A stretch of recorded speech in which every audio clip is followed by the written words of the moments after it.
प्रतीक दिल्ली में joint family के साथ रहता था, लेकिन जॉब की वजह से अपनी माँ के साथ दूसरे शहर में शिफ्ट हो जाता है, जहाँ उसकी प्रीति के साथ लव मैरिज हो जाती है, जिस पर बहू को नापसंद करते हुए उसकी माँ पूरा समय प्रीति को परेशान करने के तरीके निकालती रहती है। प्रीति, कहाँ हो? सुबह का नाश्ता दोपहर में खिलाओगी क्या? इसमें प्रीति और प्रतीक ऑफिस जाने के लिए तैयार हुए कमरे से बाहर आते हैं, जिसे देख सास प्रीति पर भड़कने लगती है। महारानी, तुम सुबह सुबह तैयार होकर घर का सारा काम छोड़कर कहाँ चल दी? जी वो ऑफिस। हैं? तुम ऑफिस से जाओगी तो घर में जो सफाई, नाश्ता, खाने का काम है वो क्या मैं करूंगी? माँ, मैंने उससे वादा किया था कि वो जॉब कंटिन्यू कर सकती है। अरे वाह जी वाह, दोनों आपस में सलाह कर फैसले ले लिए। मैं क्या यहाँ बेवकूफ बैठी हूँ? मुझसे पूछना किसी ने जरूरी नहीं समझा? मम्मी, आप फिक्र ना करें, मैं आज ही रेजिग्नेशन दे दूंगी। प्रीति ऑफिस के लिए चली जाती है और अगले दिन से जॉब छोड़ घर के कामों में लग जाती है, लेकिन साथ ही उदास भी रहने लगती है, जिसे देख प्रतीक को अच्छा नहीं लगता। मुझे पता है तुम्हें अपनी जॉब कितनी पसंद थी। आई एम सॉरी प्रीति। अरे कुछ नहीं होता, बस मम्मी खुश रहनी चाहिए।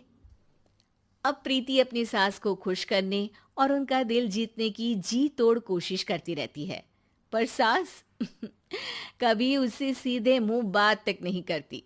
इसी तरह दिन बीतने लगते हैं।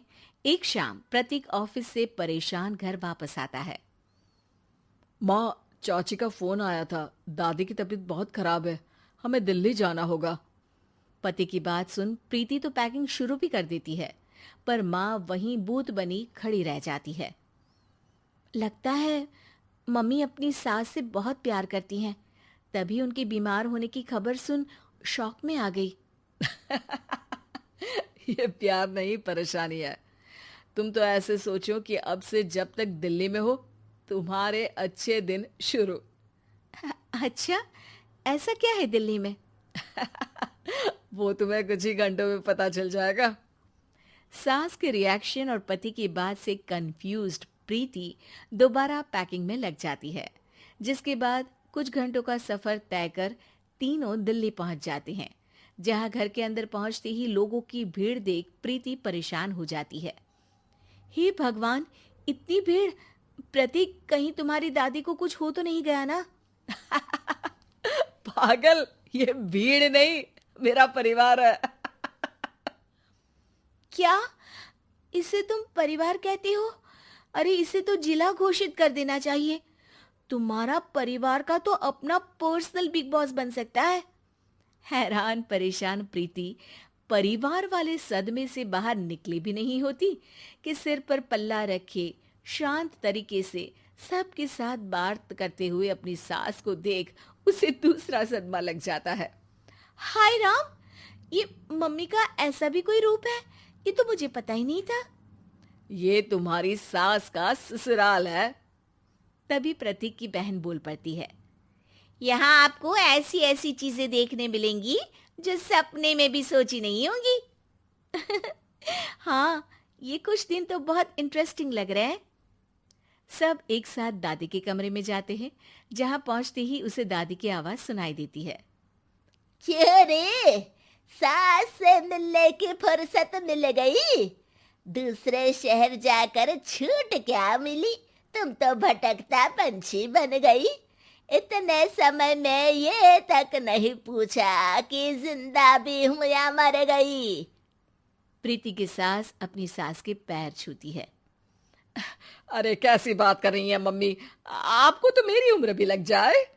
अरे बस कर, ये झूठी उम्र देने वाली बातों का दिखावा ना कर।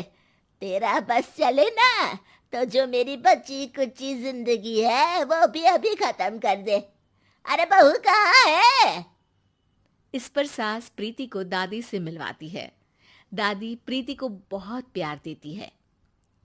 क्यों बहू, तेरी ये सास परेशान तो नहीं करती ना?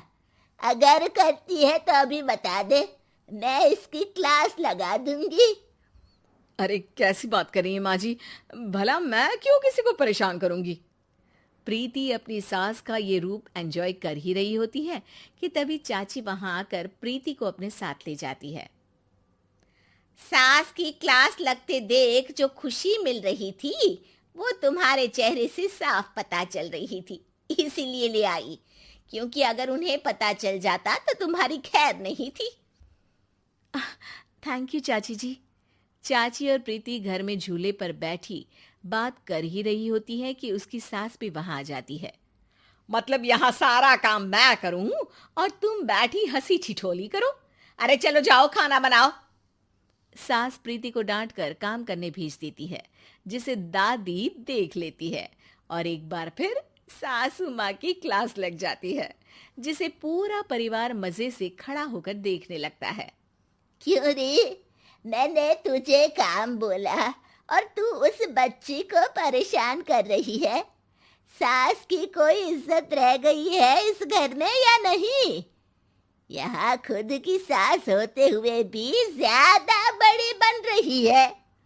अब नहीं मम्मी जी, मैं तो बस थोड़ी मदद के लिए बोल रही थी। सास रसोई में जाकर काम करने लगती है और दादी प्रीति को लेकर वहां से चली जाती हैं। इसी तरह एक हफ्ता बीत जाता है, जिसमें दादी अपनी बहू को डर, इज्जत और प्यार का फर्क समझाती रहती है और प्रीति उसका मजा लेती है। वापस जाते हुए दादी प्रीति और उसकी सास दोनों को अपने पास बुलाती है। मेरी बहू जिद्दी और अड़ियल है, इसलिए उससे हमेशा सही काम करवाने के लिए मुझे सख्ती करनी पड़ती है। लेकिन तुम्हारी बहू अच्छी है, तेरी खुशी के लिए वो अपनी जॉब और सपने भी छोड़कर घर में बैठी है।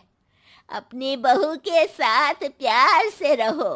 और प्रीति, अगर अभी भी तुम्हारी सास परेशान करे ना, तो फिर तुम्हें पता चल ही गया है कि शिकायत कहाँ करनी है।